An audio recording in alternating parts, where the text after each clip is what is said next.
Boom. And we are live with another episode of the Brownwater Banter Podcast. My name is Jared Seymour. My name is Joey Cates. That's right, it is. And we got a good show for you lined up in the studio today. We have Malcom Rowzee from Rocky Creek Custom Calls. We're going to be talking about all the stuff that he makes, man. Some killer custom turkey calls, doing all kind of cool stuff outdoors. We're going to jump into it. But before we do that, we want to thank the people that keep the lights on for us over here at the Brownwater Studios, just like we always do.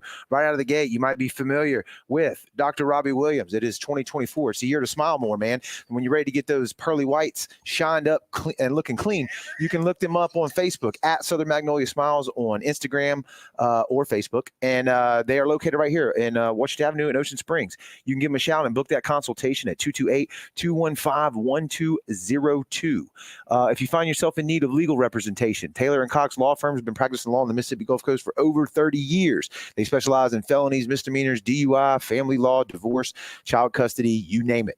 If you want somebody to fight tooth and nail for you, man, Taylor & Cox Law Firm is the one to call. You can give them a shout at 228-696-0111. What did it say? If you catch a charge, call Cox. There you go. All right. And our buddy Rocky over at Sea to Swamp, man. You can look them up on Facebook as well. Sea, the number 2, and then Swamp. He's got 2 locations on the Mississippi Gulf Coast, one in Goshen, one in Gulfport. He's slinging all your tackle and apparel needs. He's got brownwater gear over there. He's got rods. He's got reels. He's selling kayaks, man. He's doing cool stuff. So if you want to give him a shout to feel him out, 228-205-3964, and tell him that we sent you. Kendrick over at Forever Young Men and Women's Health, man, look them up on Facebook as well. If you're trying to get back in the gym but you just can't find the motivation, let him do some blood work on you. Let him see if you're vitamin deficient or hormone deficient. He specializes in testosterone replacement for both men and women, but he does the whole total health package, man. He can get you back to feeling right and taking care of your health. So book that consultation with them as well at 228-363-6623. Tell them that Brownwater sent you. And bringing up the rear here, we have the Last Man Standing Tough Man competition brought to you by BKO Fights. That is Alan Belcher and Joe Pace from the Seawolves. They've teamed up with their own production company, and they've got, like I said, a Tough Man competition coming up August 17th. This is the 13th as we record this, so just a few days away. What it's going to be is the front end of that competition is going to be all amateur fights, boxing fights, in a Tough Man style competition. And once that's over with, Alan's going to be bringing up the rear. If you don't know Alan, he's a former UFC fighter, former bare knuckle heavyweight champion. He's going to be fighting.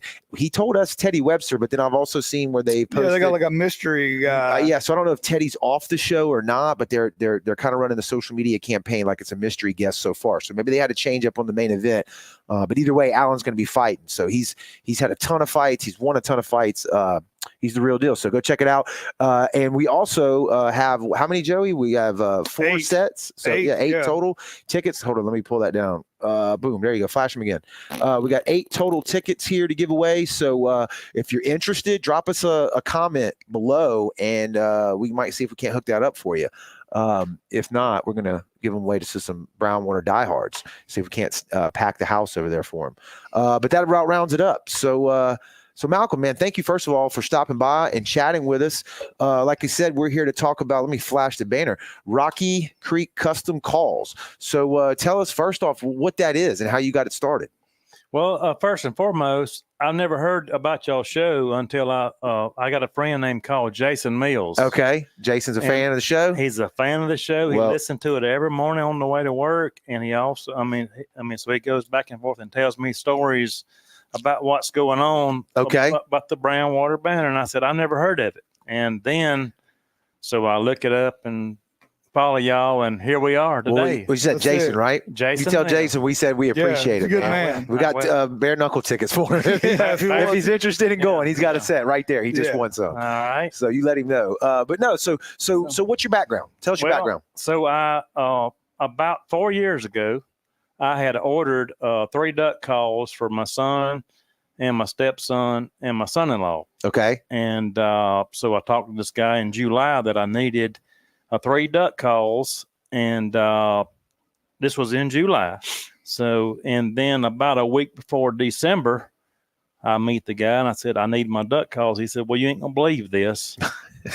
I kind of felt like that's where this was headed. But I just stopped at a store and sold all my duck calls that I made. I said, those guys at the store didn't order their calls in July. So don't worry about my duck calls. So then I got a little angry, and then I went to Chattanooga and spent $2,500, and $5,000 later I was able to make 3 duck calls.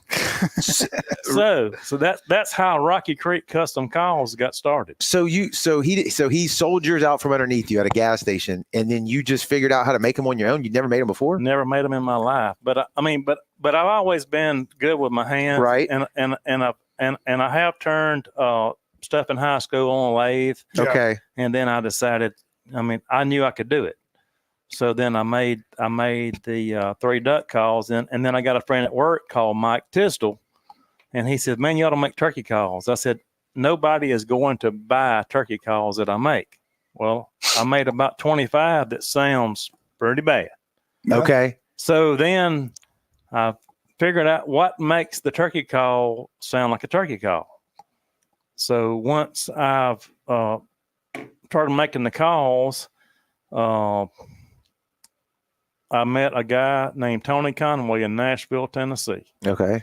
So then I was able to make calls for Kevin Costner, Jason Aldean, Alabama, a whole plethora of people, a whole bunch of people. But my last calls that I just made for Tyler and Bill Jordan, and Bill Jordan is fixing to get into the Hall of Fame. Correct. I'm not sure what the exact name of the Hall of Fame is, but he's about to get inducted into the Hall of Fame.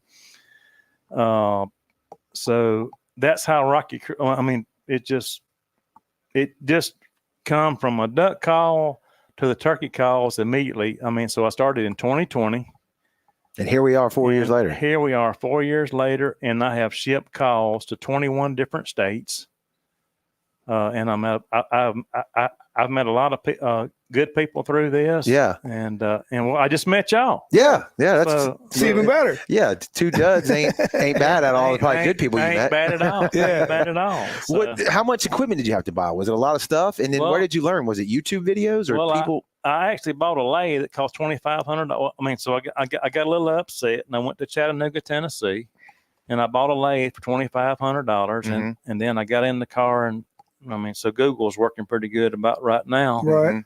So I Googled how to make a duck call. Well, $5,000 later, I was able to make a duck call, and so we got 3 duck calls made, and then. The guy at work Mike Tisdall told me, said, "Man, you make turkey calls." So then I started making turkey calls, and that's how it just.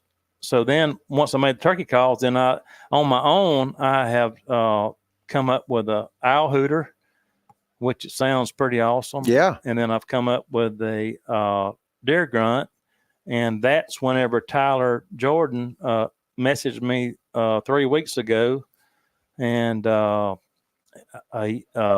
put on Facebook, who makes the best hand turn duck call. The best turn hand turn grunt calls, and so then that's where it all started. With Tyler was through Facebook. Social it's media. Wild, ain't it? Yeah. So, you speaking of that, your buddies in the comments here, you was telling us about earlier, Bubba Buck Adventures. Yeah, he's right there. He said best call maker in the business. Heck yeah. So your bread and butter is a turkey call now, right? That's your bread and butter. I do make turkey calls, but my grunt calls are, they're bad to the bone. So I just got an order on my way down here. From a company that had just ordered 60 grunt calls. So, so my grunt calls going pretty good. And you turned them. You said you turned them. They're all hand turned. Okay. All hand turned. Yeah. Now, is this now your full-time gig? What? Well, I am actually going to retire in about 6 weeks. Okay. Man, ain't nothing wrong with that. I feel sorry for you. It's going to be rough. And then I'm going to, I'm going to focus my time on this call business. What do you mind telling us what your other background is? Is it hands-on like this? Well, I work at Jones County Junior College. Okay. And Ellisville, Mississippi. All right. And I work directly under the president, Dr. Jesse Smith. Okay. And so I'm on a special projects. So we just built a less than $500,000 cattle barn on campus for our students. Okay. To be able to show cows and house show cows, and then they manicure and cut, cut the hair and trim the feet and all that. And right. and they have been to Oklahoma and all kind of events across the world. So big ag up there. Big ag, and Jones County Junior College. That's right. Jones County's glowing up. Yeah, it's going big. It's getting big. So, I like it. But anyway, we got and Jason Mills is also the farm manager there. I mean, so that's how I found out from y'all, right? The Brownwater podcast, and then we got Leanne Kilgore. She is the teacher of that particular program, and it's a big deal. Yeah, well, that's cool, in man. Jones County. Yeah, absolutely, absolutely. Well, get us back on those turkey calls, because I know the wood is Right. probably 99% of the battle, right? Well, Getting the good wood. I could get 13 different exotic woods that I buy in Mobile, Alabama, but the best ones that I have is a cherry and pedunk, and that particular one that I made for y'all is a pedunk call, which is a good sounding call. But Right. we appreciate that, Joe. Yeah, you that's awesome. pull We're up going to flash? get into this a little bit too. Yeah. I've actually been calling turkeys like I know what I'm doing. Look at that, man. There we There go. it Look at is. that with the logo on it and everything. Yeah. Oh man. Been And scratching on it a little bit. yeah, you want to try it out, Joey? I think did he give you enough? So that's going to be a slate over glass. Yeah. So walk us through what we're doing here. So this is called what kind of call? A pot call. Pot call. Yeah. And the way I'm doing it right now is I'm just taking a piece of sandpaper, and this is slate, I'm guessing. Slate over glass. Slate over glass. I'm going to rub it, give it a little bit, and I'm going to take, what is this actual scientific name for this? That right is a here? hickory striker. This is a striker, okay? And he's got his name on this one as well. And the key is get close, correct? Well, point Like that. the head out. Yeah. Yeah. And then you do a J or a circle. That's Look all at it that. takes. It's almost like he knows what he's doing. That's all it takes. It's that easy. Sounds pretty cool. It's Yeah. that easy. It's way cool. So Jason Mills says, drop in my name, Rowzee. You're the man. Oh, yeah, Jason, you always the man. There we go. Look, he's in the comments. Jason, we appreciate it, man. So is that particular call right there what you started with? I started with a duck call. Okay, duck call. I'm sorry. You did say that. That's right. And then the guy that I work with, Mike Tistel, he told me, he said, man, you got to make a turkey call. Yeah. I said, there's no way that people are going to buy a turkey call. Who's more fanatical, a duck hunter or a turkey guy? Well, who do you think? A turkey hunter's pretty strong. Turkey hunter's pretty strong. Yeah, So, they get into it, don't they? Get into it. So once I started making the turkey calls, I have sent these calls to 21 different states. Yeah. So I made calls for Kai Kelly, Lizzie Muzzy, which just passed away. I made calls for Team Monza, Jerry Johnston. He also has had my call and killed a big turkey, and I think he is in Oklahoma. So, but Yeah. You it looks like here too. You do a lot of custom stuff with your stuff. It's all custom. All my calls are custom calls, and it's all to order. So I can put your name, your logo, as long as it's not registered, unless I have written permission. Just like Tyler Jordan, so Bill Jordan and Tyler Jordan, they sent me written permission to use the Real Tree logo on their calls. Right. So that was an honor to me to make calls for Bill Jordan, which has been in the industry for over 30 years. Yeah. And he's about to get inducted into the Hall of Fame of hunting. And I mean, that is just So I got amazing. That is really cool. I got these pictures I'm showing. They're about You'll to show see it up over right there. It is. This is directly off of your Facebook page Right. here. It just kind of shows the ability that you have as far as customization goes. So I'm seeing Mississippi Wildlife Fisheries and Parks is one here. You got the seal of the great state of Mississippi as well. Yeah. A turkey on one. So anything I can send you. Anything you can send me, we can. That ain't copyrighted. Look, there's even a photo. Is that a photo you've got on one of these? It's the one up top. Go right there. Well, that's going to be a delay, so I ain't going to be able to follow what you're saying. But so right here. I made a call for Hank Williams Jr. Right there. Yeah. Oh, yeah. So Ricky. That's Hank right there? That's Hank Williams. Look at that. Well, the calls are Hank Williams Jr. Now, Ricky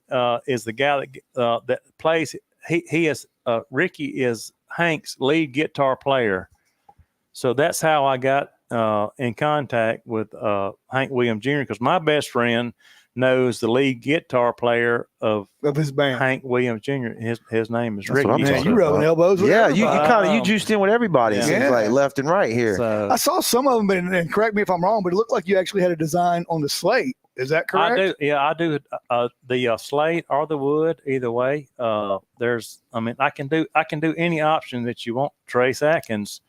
I made calls for Trace Atkins, and I actually have a call that he personally signed for me, and I was in Kentucky whenever he done the video of that town that got struck by the tornado. Mm-hmm. Mayfield, Kentucky is where I met Trace Atkins. Yeah. And so it was just amazing. Well, I'm best friends with Jeff Bates.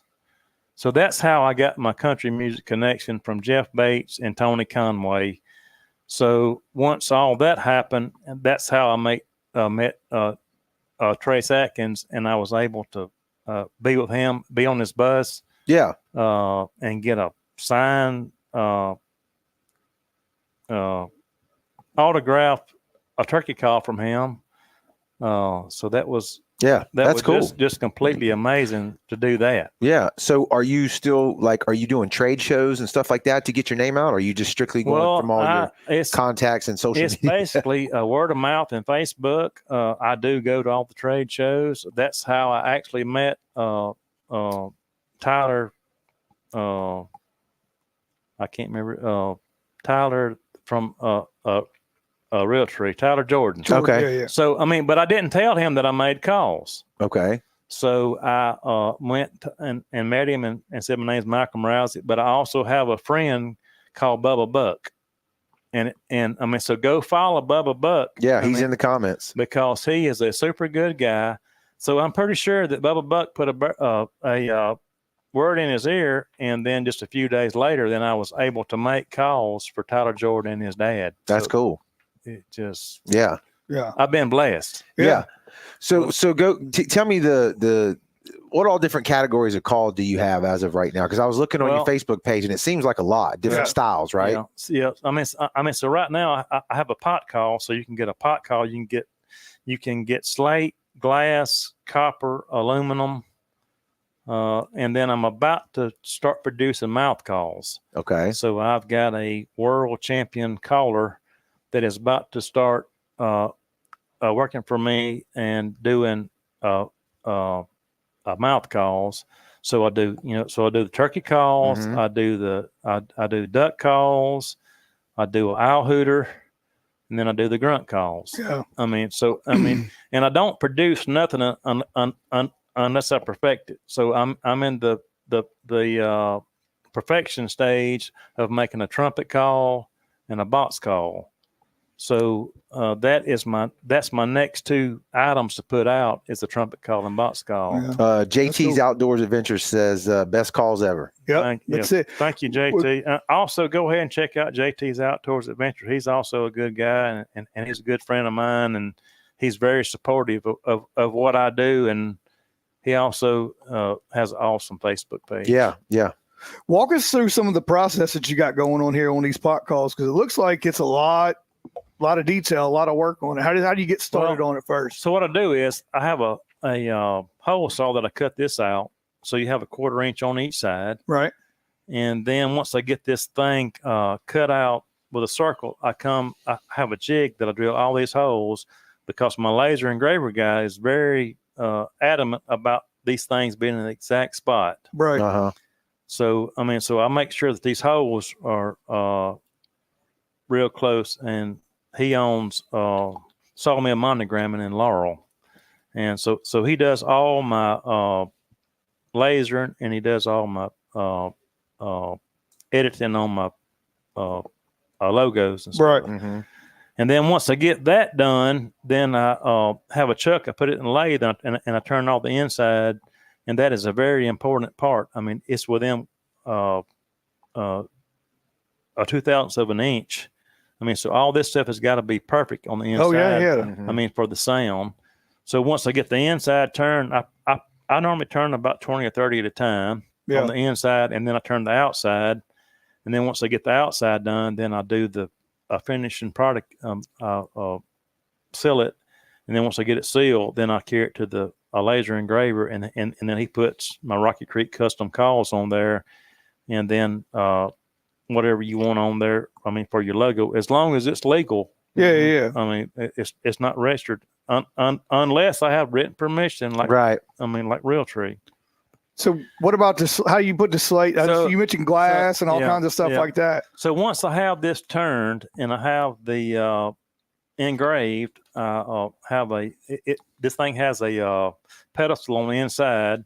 So if you want slate over glass, which is a very common, I put the glass in first. I glue it down, and then I glue the slate. I mean, so then you have slate over glass. Right. And then, I mean, there's a very, very serious tolerance right here between the slate and the glass. And that's what gets your real, I mean, so if I make 3 of them, they're going to sound pretty close to being the same. Mm-hmm. But there's a possibility that you're going to get a piece of wood that's very hard, and it will distinctly be better than the other 3 calls that I just made. I mean, so that's what people are looking for, is that very distinct call that nobody else has. Mm-hmm. So I'm saying 1 out of 4 you'll have that. I mean, you're gonna have a call that's gonna sound awesome. Okay. Yeah. So, but every call's not gonna sound the same. And then you can use a striker, so you can have 5 strikers. You're gonna have 5 different turkey sounds because it's the hardness of the wood.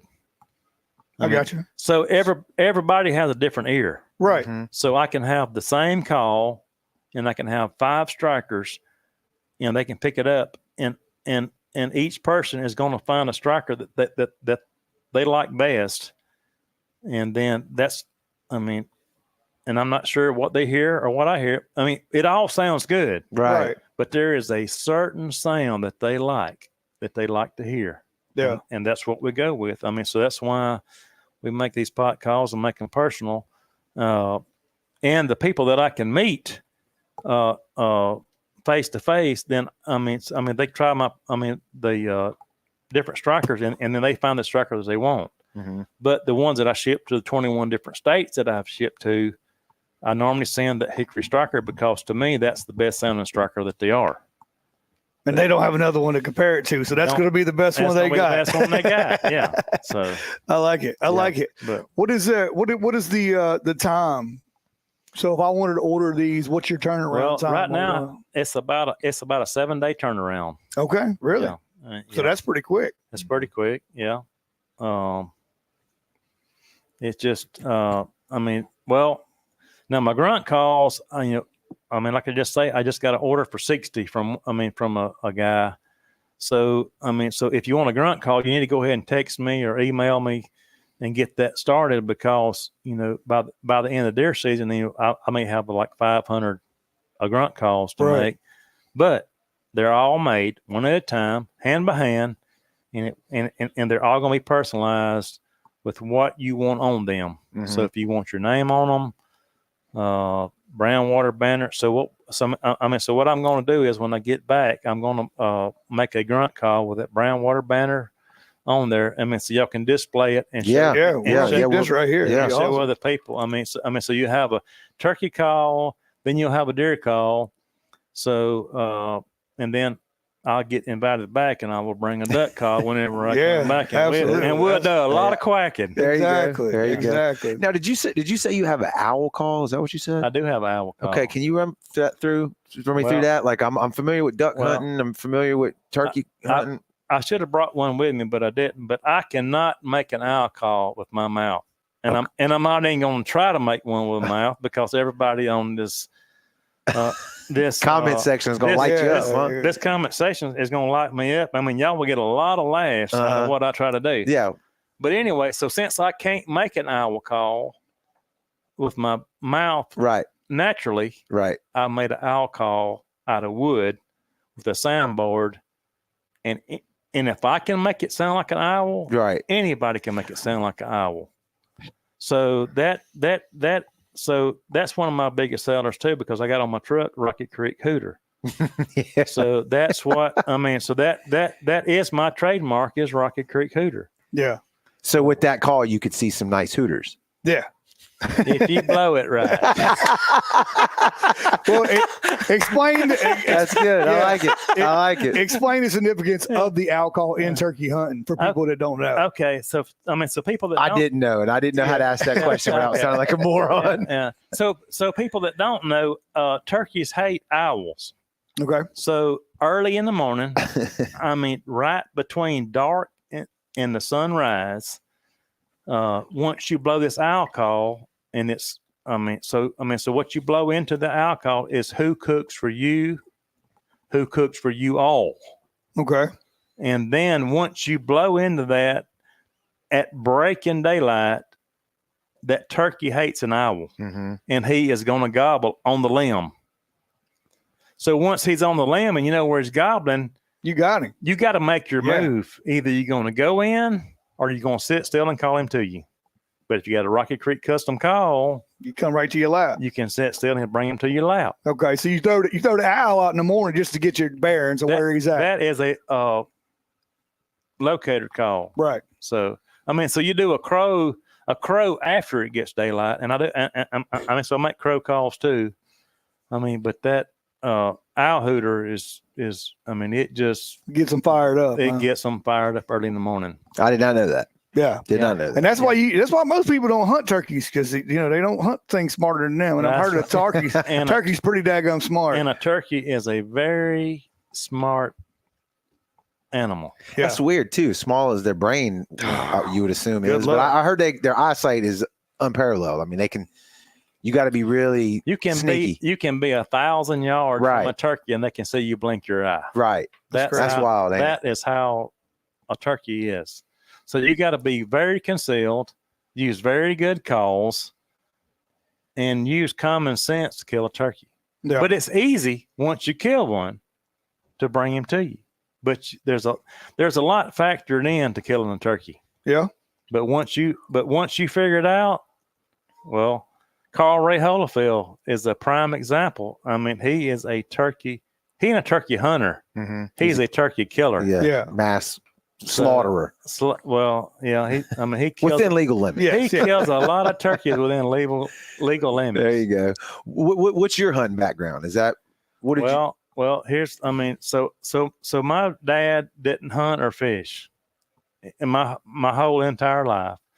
So once I got out of high school, I've had a couple of friends invite me to go deer hunting, and I went deer hunting with them. And so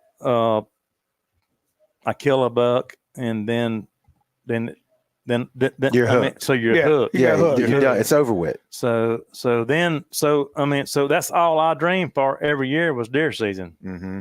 So I never turkey hunt. I did go squirrel hunting from time to time. I love squirrel hunting. I ain't been in a long time. I've been rabbit hunting with my cousin Eddie Robertson from time to time. And but anyway, once I got married and got kids and they got to where they could move around or whatever, then I pursued deer hunting and have done pretty good. And then so I never killed a turkey in Mississippi. Okay. Ever. So I've just started hunting turkeys in 2 years. Well, after I made this, I knew what the turkey's supposed to sound like, right? And I knew what the call's supposed to sound like. So, so then I met Real South Hunting, and so Brooke and Stubbs. So we went to Alabama the first year filming, and they didn't get me on the turkeys was there. They done what they're supposed to do, but the turkeys was, we heard 5,000 to 8,000 gobbles in this one area in Alabama. Mm-hmm. But anyway, we didn't connect on them. And then we went the year after that. And then my stepson had killed a turkey. And then, but I still hadn't killed a turkey. Yeah. But they was there. They was gobbling everywhere. I mean, it is a adrenaline rush just to hear that many gobblers in that area. I mean, and you're pumping, and you got all kind of scenarios of how you're fixing to kill a turkey. Right. And you leave there with nothing. So anyway, it happens. I guess that's why they call it hunting and not killing, like fishing and not catching. There you go. Right. So then, Real South Hunting invited me to go to South Dakota, and we went with Clayton Fabian. There's an Indian tribe up there that you can go apply for turkey tags, and so Real South Hunting got me involved with Clayton, and so I was able to acquire a turkey tag, and then we drove hours upon hours into the wilderness to get to South Dakota. Oh yeah. So I get to South Dakota, and there's no Motel 6 up there. I mean, and we go to so we go buy groceries for the next day, and we go to the a grocery store. There's dogs running through the aisles. So then I bought a loaf of bread and a pack of ham that I knew was sealed. And I'm not sure what brand mayonnaise we bought, but we bought mayonnaise. But anyway, so we bought all that and got to the camp. And the next morning, Clayton carried us out. And I'd never been turkey hunting except in Mississippi. So once you see a fence, if you heard a turkey, that's as far as you can go. Yeah. Well, we get to South Dakota, and so we're in my truck and we're driving down the road, and we hear a turkey gobbling. And so we see a gap in the fence, and so Clayton says, take that gap down, and we'll go to that next land. Well, we had drove over 150 miles on other people's land going through those gaps, but I was able to connect on a Merriam turkey in South Dakota with Real South Hunting and Clayton Fabian. Sweet. So that's the first turkey I ever killed in my life. Ain't gonna forget it either. I ain't gonna never forget it. But I've had opportunities to kill turkeys in Mississippi, but I just haven't. I've always wanted to mount the first species that I ever. So I got my first deer. I got my first pheasant that I killed in Iowa, and I got a wood duck that I killed across the road from my house. So all that's mounted at my house. And then I got the fan mounted from South Dakota, but I want to do a full Mississippi mount. So I hadn't actually killed a turkey in Mississippi, but it's coming. I like your buddy Bubba Buck Adventures dropped it in the comments there. He said to email Rocky Creek Custom Calls to order one. You can. And he put your email address there, your Yahoo email address in the comments. So anybody that's interested in what we've been talking about so far, it's right there. And Bubba Buck, I don't know where he's located. He is south of Meridian. Okay. Well, we got to set something up and get him in here on the show. Area. Oh, yeah. He's right up the road. Yeah. We can get him on the show anytime you want to get him. Yeah, we got to do that. I was looking at his content before we went live. It looks pretty cool. So I got a friend on here that I just noticed. Well, the guy that I work with is Josh Meshmore. He's watching. He's an awesome worker, an awesome guy. And then I met a guy that's on here now that's Jeremy Baker. He is an awesome guy. His dad just had a liver transplant, and so he needs prayers. Yeah. And Jeremy is an awesome guy. So that's, so I met him going to a deer hunting. So I went with Kenyon Bankston, which is the owner of Southern Boys Outdoors. So that's how I got invited to go to Missouri, and Leon Stilley. So on that trip, we went halfway up, and we stopped, and I'm pretty sure it was Arkansas. It was on the Current River. So I have never. It's called flounder gigging here. Yeah. Well, up there it's called a spear fishing. So you have a pole with basically the same thing as frog as a flounder gigging, but it's a heavy duty. Right. So you're in 20 foot of water, and you can see these fish go everywhere. So your pole's 10 foot. So you ease up, and those fish will come out of that 20 foot of water into 10 foot to 5 foot of water. So me and Bubba Buck was on the front of the boat, and So after about my third try of missing a fish, then a Bubba Buck was actually able to spear a fish. Mm-hmm. And so then I was watching him, and then I was able. I mean, so before the night was over, we had a good mess of fish, Mm-hmm. and they called it spear fishing, but it's on the Current River. And what kind of fish was it again? It is some type of sucker fish. Okay. But they've got different type up there, and they got different color, and I'm pretty sure that it was a yellow fin. But y'all ate them, I'm guessing, good right? eating? Oh yeah, man, it was awesome. You fried them up. It was. Oh yeah, it was good. Mm-hmm. Yeah.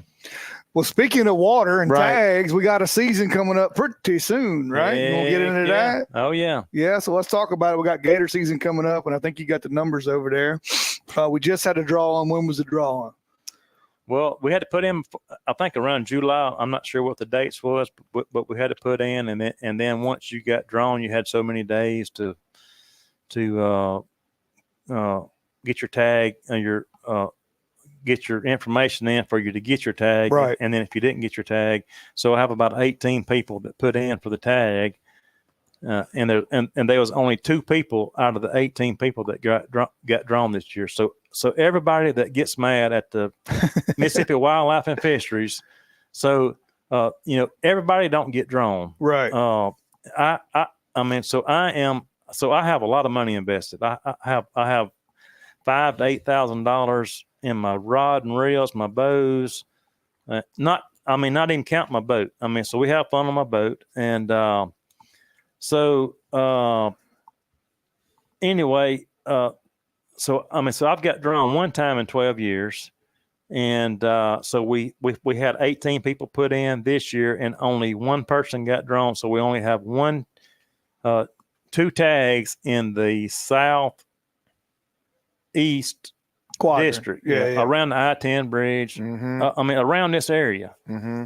Pascagoula, Pascagoula River. So so I have a camp in Van Cleve, and that's why I like to hunt in this Van Cleve area. And we have caught a lot of gators, and we've been successful on big gators. Yeah. But I've also been successful on big gators in Mississippi River. So I hunt with Heath Butler, and he called me today and told me that he has 4 tags to be filled. So I have obligated myself to these 2 tags here on the Pascagoula River. So we're gonna make that happen. But there's big, like you said, there's big gators. Yeah. Oh yeah, we caught a 12.9 one year here. That might have been y'all. Was that the one that pulled it out right in front of Mary Walker? No, that was a guy that I know, but it wasn't me. But that was a toad. But I have seen that gator, and I have looked at that gator, and I want to throw a hook on that gator. But the guy that caught it, I've been told by word of mouth that they was going to shoot that gator anyway. Getting too close or something, and getting too close, but the guys that caught it, I'm glad they caught it, because at the time it was a record. I'm not sure if it's a record now, but I'm not for shooting gators if they're a nuisance. I'm for people waiting and getting tags, and that gator is captured with a tag and is processed. Like it needs to be processed, right? Yeah, instead of just wasting it. For state records, or even be counted as a gator that's harvested in Mississippi, right? I know people that's got houseboats. They'll be a gator come by, and they'll give it a pop at it with a gun to keep it from going by. But we're lucky to even be able to hunt gators in Mississippi. Ricky Flint was the head of the gator hunting thing 12 years ago, and he's just retired last year. I'm not sure what the guy's name is now that's over the gator hunting thing. But we're blessed to even be able to. For Mississippians to be able to hunt gators in Mississippi. Because this is something that's never happened. So we got sportsmen in Mississippi that deer hunt, turkey hunt, squirrel hunt, rabbit hunting, and then when they started the alligator program in Mississippi, that opened the door for many other outdoorsmen to be able to hunt a different species at night. Yep. But the main thing I like about it is because family and friends can be in the same boat and enjoy what is going on. Mm-hmm. Right. Where most of the other hunting, you're sitting by yourself. Yeah, and you can talk and cut up. But if it gets crunch time, everybody knows to be quiet. Mm-hmm. You can get on that gator, and Mississippi, you have to either catch them with a treble hook, or a bow and arrow, so that is a challenge in itself. Yeah. Louisiana, you can bait them and catch them on a hook. Mm-hmm. But I am glad, and glad Ricky Flint had the vision to show us and help us be able to gator hunt in Mississippi. There's a lot of gators in Mississippi. That was going to be my next question, because we're not low on gators, right? No. What was the reasoning, if you know, why? How long have we been able to hunt them, and why are they so protected?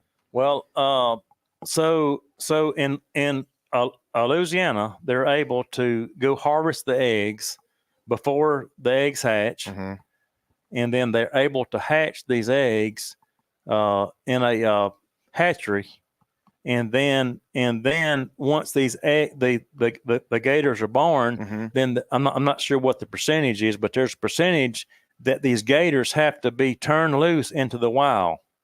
So since we're so close to the Louisiana line, we have actually caught a gator with a Louisiana tag in it. Okay. So these gators migrate from Louisiana to Mississippi, and there's no shortage of gators.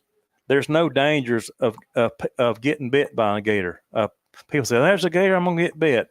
The only way you're gonna get bit by a gator is you're going to taunt this gator, and he's not gonna come eat your dog, because that gator has to sit in the water for hours and hours and hours to determine what he can eat and digest.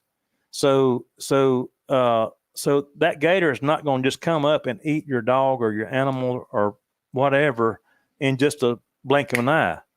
So if that dog goes to the water every day and barks or whatever, if that gator is taunted or sees a pattern or something like that, that's the only time that you should see fear in that gator. Right.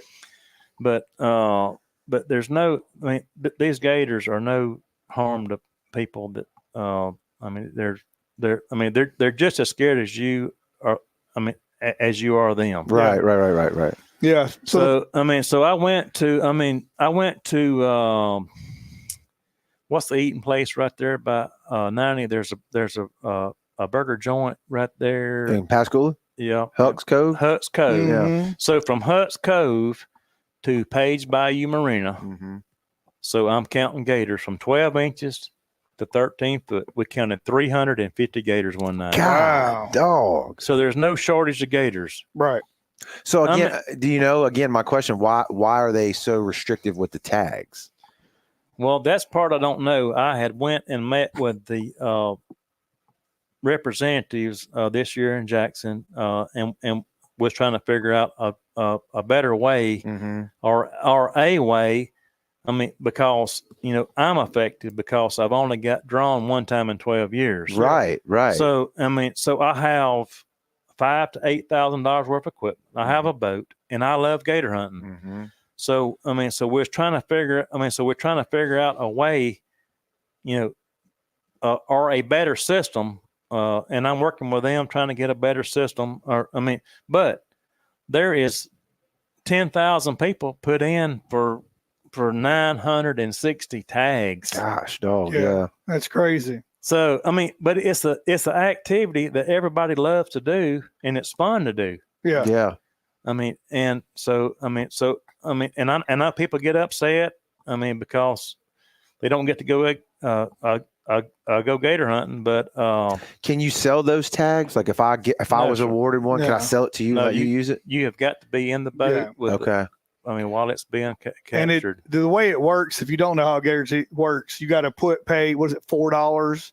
It ain't very much money. I think it's like $4. It's less than $5. Yeah, it's like $4, and you put your name in a hat, and then you wait for the next email. The email says you didn't get picked and you lost your $4, or you got picked, now you have to go buy or purchase your gator tags. Right. Then you purchase your gator tags. Same way, you got to put your hunting license in, you got to put your boat number in, you got to put all that stuff in. And like he was saying, when you go hunting, you actually physically have to be in the boat with the tags registered to you. Yeah. But they also have a thing is, so you can be rock throwing distance as long as you have an alligator tag.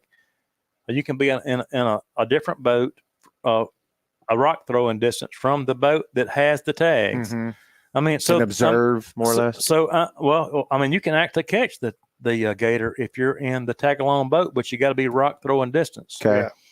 So the state is trying to work with us, trying to figure out a better way, and everybody be able to gator hunt. Mm-hmm. But like I say, we had 18 people put in. One person got drawn, so we only got 2 tags. But you know what? We are happy, to get 2 tags. Mm-hmm. Yeah. You went over it before. You can't bait them, so you got to throw a treble hook and pretty much snag them. That's right. Or hit a bow and arrow and tangle them that way. No. When you get to the boat, how do you dispatch them usually? Okay, so once you get him to the boat, I got a Facebook page and I got bit by a gator. Right. So there's just recently too, right? Yeah. Well, last year. Okay. So I got bit by a 7-foot gator. I got 9 stitches, and luckily that if it had got the bone, it could have been bad. But it was I was lucky. But that was the first gator we caught that night on Mississippi River. Yeah. And then we caught a 12-9 after that. But anyway, dispatching the gators. Yeah. So so you put it's a snare around their neck. So he has to be contained with a snare before you can dispatch a gator. Okay. So once he's a snared, you get I'm not sure what the exact rules are, but I use a 410, mm-hmm. and it has to be a certain length, right? And you have to have a certain shell, and then there's a spot behind its head. It's the size of a quarter, and then that's where you put a shot placement on that gator, right? And then once you do your shot, then you're able to get the gator in the boat, and then there's you have to tie their feet behind their legs. And then put the tag on it before you move it. It all needs to be legally done. And you also, once you catch that gator, you have, I think, 12 hours to call it in. So please, if you catch a gator, these people are being nice on us for us to be able to gator hunt in Mississippi. Please do your part, mm-hmm. and call your gator in. You got to have the belly girth, the tail girth, and the length. They would like the weight, but if you don't have it, you don't have to have it. Right. But every gator hunter needs to do their part and get all the information in to the Mississippi Wildlife and Game, so they can have their numbers. So possibly, get them years from now, we can get the numbers up. Yeah. Your buddy JT Outdoor Adventures said he doesn't think you're supposed to stick your hand in their mouth. That's where you messed that's up. Not the proper way to do it. Up. Well, that is exactly right. Well, that's step one. Right. Step one. Don't stick your hand in his mouth. Well, I actually didn't stick my hand in his mouth. He actually grabbed my hand in a matter of minute seconds. Yeah. They'll do that. Yeah. I put 600 gators in my boat and never been bit. But that one time that you let your guard down, only takes one. This particular gator had already done 4 death rolls. Yeah. So he was angry. He's ornery. Well, the first time we got him to the boat, he about tore the front of my boat off. Yeah. That should have been a red light. He was full of piss and vinegar. Yeah. So anyway, the third time, I should have known that he wasn't very happy. But the fourth time, when we did get him the boat, and we had a snare around his neck, and a guy that weighed 200 pounds had all his pressure against that snare, pulling against the boat, and that thing jumped up and grabbed my hand. It's crazy. So my gator hunting team is called Soggy Bottom Gator Team. Yeah. So it's just that was going to be my next question was how does this play into Rocky Creek, or is this just another hobby of yours? The alligator has always been what I have enjoyed. I mean, so the first year I missed gator hunting. So me and my wife was out catching redfish on the Pascagoula, out from the Pascagoula River, and we come in and there's lights all in the sky. And I said, I said, somebody has got lost or hurt or something's going on because there's too many lights going on. So the further we get toward Pine Island, the more lights there's everywhere. So then I finally pulled up to a boat and I said, what are y'all doing? And he said, man, it's gator season. You ain't heard? So I told my wife, I said, from this day forward, I will be gator hunting every year. And that's what's happened. Wow. Yeah. So I ain't never done it. How do you want because you only get 2 tags if you get that. Well, you want to pick the biggest gator, right? And is there a size limit? You can't take the babies, right? You got to have one under 4 and one over 4. Okay, so there is. Yeah. So you got to have one under 4 foot and one over 4 foot. So, but as long as you have tags and you don't shoot them with a bow and arrow and you catch them with a treble hook,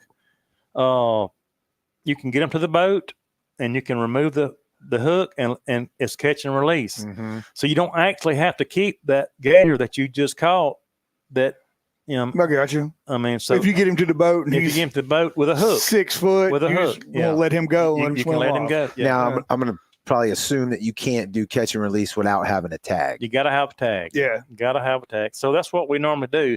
So this year, since we only have 2 tags and gator season is 10 days, what we will do, we'll be very selective. Right. And there'll be a lot of pictures taken this year because we will catch, if we catch an 8-foot gator, he's going to get turned back. Yeah. And that's another thing. I mean, people love gator hunting. It's not about dispatching them and putting them in the boat. I mean, we're all about catching them alive, taking pictures, and putting them back.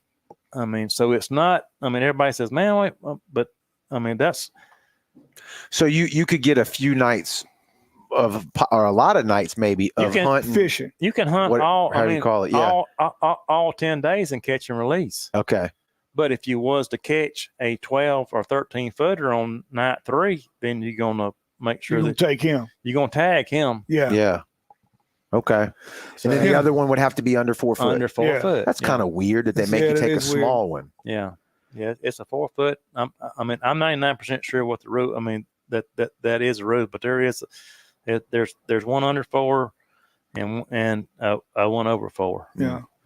Then once you get them in the boat, once you tag them, what's the process of getting them out? What's the processing look like? You got to bring them to a processor. You fillet them out. Well, what do we turn them into? I mean, so cowboy boots and buckles. Yeah, belts. So normally in Mississippi, I mean, you're gonna catch them at night, right? And normally the movement is around 10 o'clock or after, for the most movement. So once we catch one and we get him in the boat and we've dispatched him, so normally it's around 4 or 5 a.m. or daylight. Yeah, so you tired, you worn out. You worn out. So what we do is I ice him down in my boat. I go to so we're in Van Cleve. I go to Greer's and I buy as many bags of ice I can buy, and I pack that gator down. If it don't matter if it's 3 a.m. or 4 a.m. and we ice that gator down, and then at daylight, whenever we get up, we clean the gator and put the meat in the ice chest and ice it down, and then go out and hunt again if we have tags. Yeah. The meat's usually the tail, correct? The tail is the best meat. Okay. So if you go to a restaurant and you get a gator meat and you was to bite one that kept getting bigger and bigger and bigger, so they left a piece of that fat on there. So the importance part of cleaning a gator is make sure that all the fat is removed from the meat. So whenever I clean a gator, I use Weeby knives. That's one of my sponsors. I go in there and I make sure that we don't have no fat on that meat, and then we process it, and then we cube it into about a 1 inch square tubes. Yeah, little chunks. And we get real Southern mamas cooking. Yeah. There you go. To cook them up for us. And that is awesome meat to eat. I would get it at Huck's. Yeah, Gator tail. That's when you. Yeah. I knew right where you was talking about. Yeah. I think that might have been my first introduction to it, if I remember right, and I've liked it ever since. Oh yeah, Huck's has got a good menu, and they got good gator meat over there. Mm-hmm. What do you do with the hide? Do you do anything with the legs or any of that stuff? You can. So you can get the. So once you catch the gator, you have a temporary tag that you tag the leg, and then once you tag it, you have 12 hours to call it in. Right. So once you call it in, then they send you a sight tag, which is a tag that has a number on it and it snaps. So if you want to get, they may send to, I'm not positively sure right this second, but so they send you a sight tag back. So if a taxidermist does the head, he has to have that number. Okay. And then the hide, you have that same number, and then you send it off. There's several places that will tan that hide for you, but you got to have that site number for that to happen. You can't just send the gator hide to a company. I mean, it's got to have a number. Got to be registered. Has to have a number and registered. So once that's done, then you can send it and have a boots made or a belt made or a purse made or whatever you want to be made out of the. It sounds as strict as snapper. Yeah. You know, is there a commercial side to it? Do you know? Well, you can't go past the I-90 bridge to gator hunt. I'm talking about on the tag side of things, the commercial gator hunters that can harvest more than 2 per tag or something like that. Not in Mississippi, because if you have a person that buys the hides, my understanding, you have to have at least 40 gators to be able to sell those hides commercially. So that's the reason that they catch as many gators as do in Louisiana to be able to sell. I mean, because they're got more than 40 hides at a time. Mm-hmm. You can't. So if a person from Mississippi gets tags and only catch 2 gators, it's going to be hard for them to find somebody to buy it commercially because there's not enough. I mean, because you got to have at least 40 gators as right. Do you know the numbers that they keep in Louisiana? How that works? It's a high number. Okay. Because I hunt with Ronnie Adams on Swamp People. They wound up with 400 to 600 tags. Gee. I'm actually going to Louisiana this year. I got invited yesterday to go opening day with Catfish Jimmy. And we are probably going to catch between 40 and 80 gators the first day that we hunt. God, that seems like a lot. Work. But I've been down to Pierre Park, and you look down the pier at night. Oh, they're everywhere. I mean, like a used car. I don't even know how you can drive a boat. There's so many of them. There's thousands of them as far as you can see. So it ain't hurting the population. No, because they collect those eggs. And they let so many gators out in Louisiana. Yeah, they just repopulate them. So they prevent those eggs from being eaten or dying, right? So they're kind of artificially helping them become an adult or minor, whatever you want to call it, juvenile. So later on in the year, I'll be hunting with Ronnie Adams, and filling his tags after they film, and then I will be hunting with Anna the Archer. Are they going to use my boat? And she has extra tags that she wants to fill this year after the season of Swamp People. And all of it, all y'all roll together in like a big.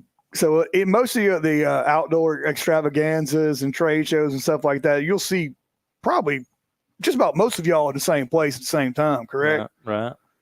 So I've got a guy on here I just seen, because I hadn't been keeping up with my Facebook page, but White Boot Warriors. Yeah, I'm looking at it too, as you are. So, I would love to get him on the show because he is the crab catching king of Louisiana. Come on. And he catches crabs. And I think I got him on mine. And he said, we got gators. Yeah. So I'm probably going to call him after we leave here to make sure that I can go gator hunt with him. But I think what we need to do is go crabbing with him on a trip, because he sells these things commercially and he ships them to Maryland every day.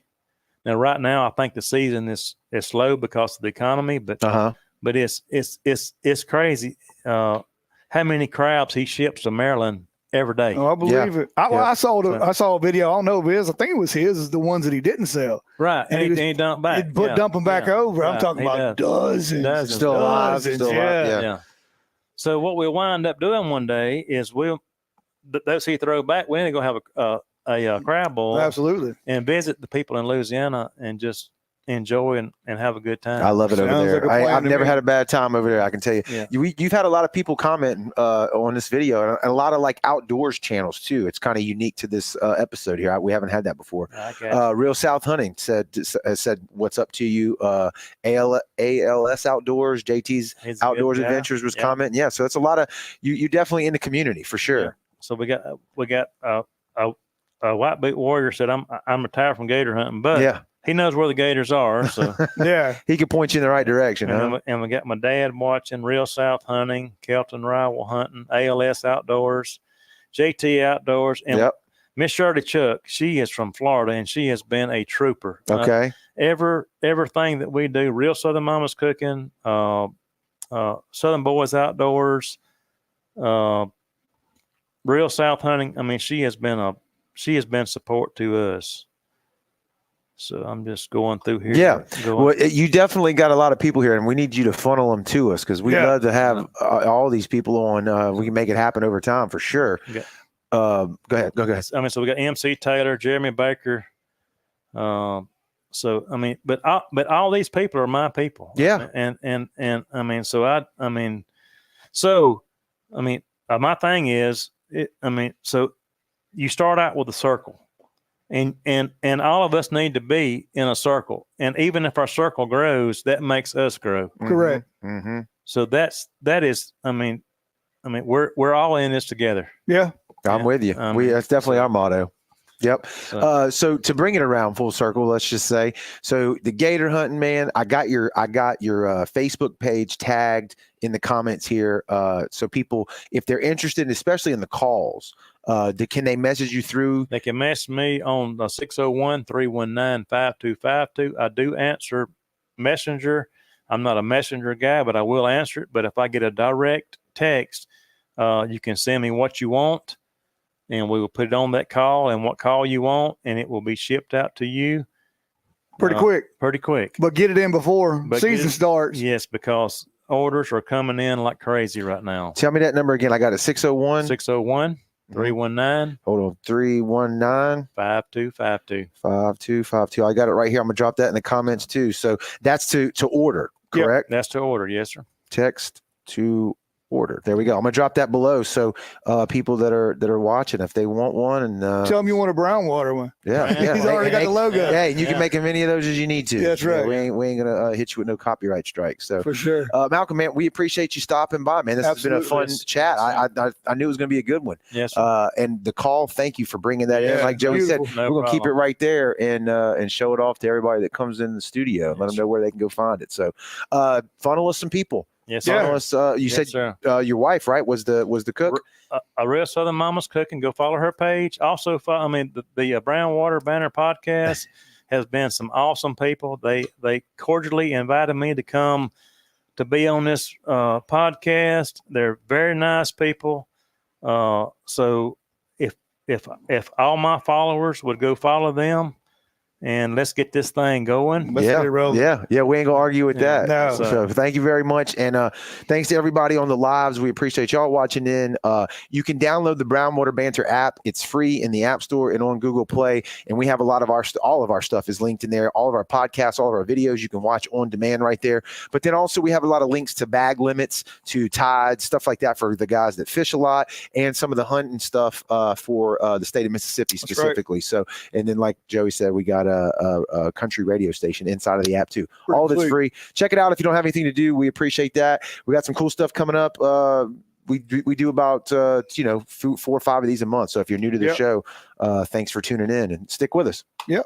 We'll see y'all on the next one. Later.